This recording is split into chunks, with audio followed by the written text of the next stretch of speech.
بسم اللہ الرحمن الرحیم۔ السلام علیکم۔ Daily kitchen and health tips میں آپ سب کو خوش آمدید۔ امید کرتی ہوں آپ سب خیریت سے ہوں گے۔ تو پیارے ویورز، آج کی جو میری ویڈیو ہے وہ پیاز پر ہے، اور خاص طور پہ دوپہر کو روٹی سالن کے ساتھ باریک کٹا ہوا کچا پیاز کھانے کے فوائد پر ہے۔ تو پیارے ویورز، پیاز کو عربی میں بصل، گجراتی میں ڈنگری اور سندھی میں بصر، پنجابی میں گنڈا اور انگریزی میں آنین کہتے ہیں۔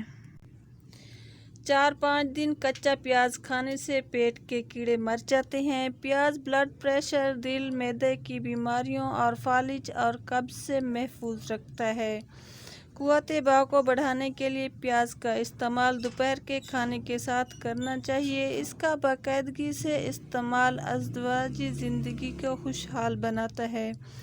برسات کے موسم میں کچا پیاز کھانے سے آپ ہیضے جیسی بیماریوں سے بھی محفوظ رہ سکتے ہیں۔ خون میں شوگر کی سطح کو کنٹرول اور کولیسٹرول لیول کو نارمل رکھنے میں پیاز مدد دیتا ہے۔ سرطان جیسی موذی مرض سے بھی محفوظ کرتا ہے۔ مختلف اقسام کی موسمی انفیکشن سے بھی بچاتا ہے۔ تو پیارے ویورز، یہ تھی میری آج کی ویڈیو۔ اگر آپ کو اچھی لگی ہو تو ویڈیو کو لائک اور چینل کو سبسکرائب کر دیں۔ اپنی دعاؤں میں ہمیشہ یاد رکھنا ہے۔ اللہ حافظ۔